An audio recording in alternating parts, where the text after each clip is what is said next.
The passenger on the front right seat is alive. His head is through the windshield.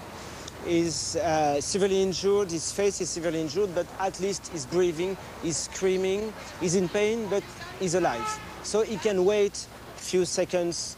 In a catastrophic situation, we have to select, you know, we have a triage. At that point, you're still the only medical person at the scene, right? I mean, this is a matter of seconds. Right. Okay, so then what did you do? So I have my medical assessment. I've made my medical assessment.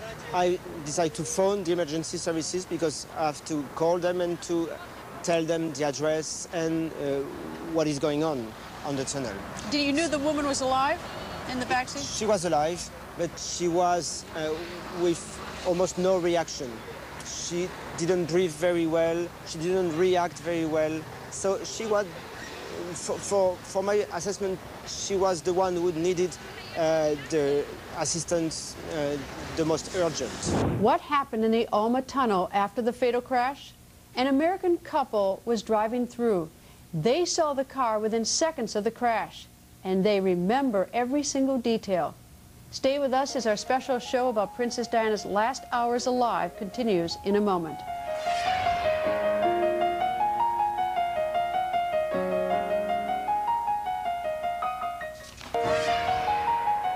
It was just after midnight on Sunday, August 31st, 1997. Diana and Dodi's black Mercedes had crashed inside the Alma Tunnel in Paris. As you heard, Dr. Maillet was first on the scene, and he tried to help. But he was not the only one who witnessed the aftermath. The Firestones, an American family on vacation from New York, were driving through the tunnel.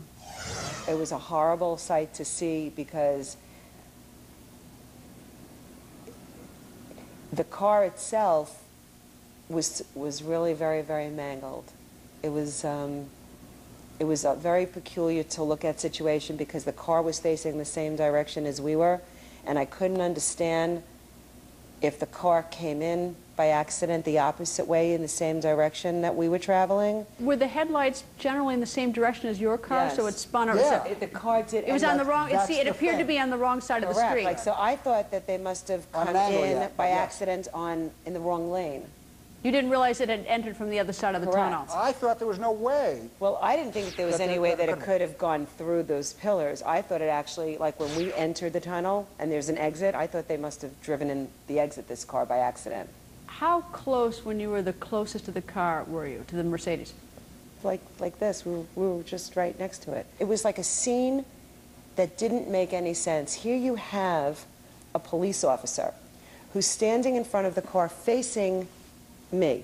So here, our car's in this direction, here's the pillar, here's the crashed car.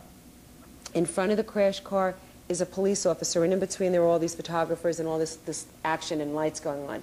So he's facing this way so that the car was on his right, the dashboard was on his right.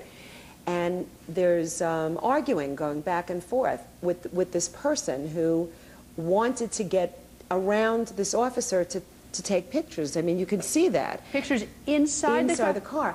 And he's kind of moving to do that, and the police officer took his two hands and pushed him back.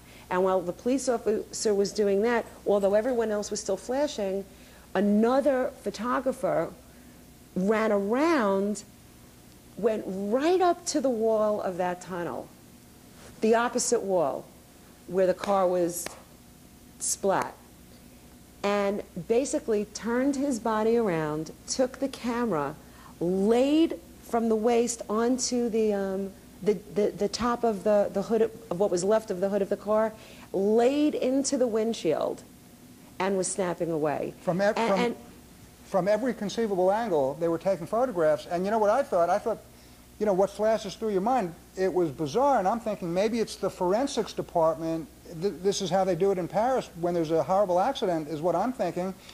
But, you know, in retrospect, you realize that these photographers, they had an agenda. They knew, they saw the gold.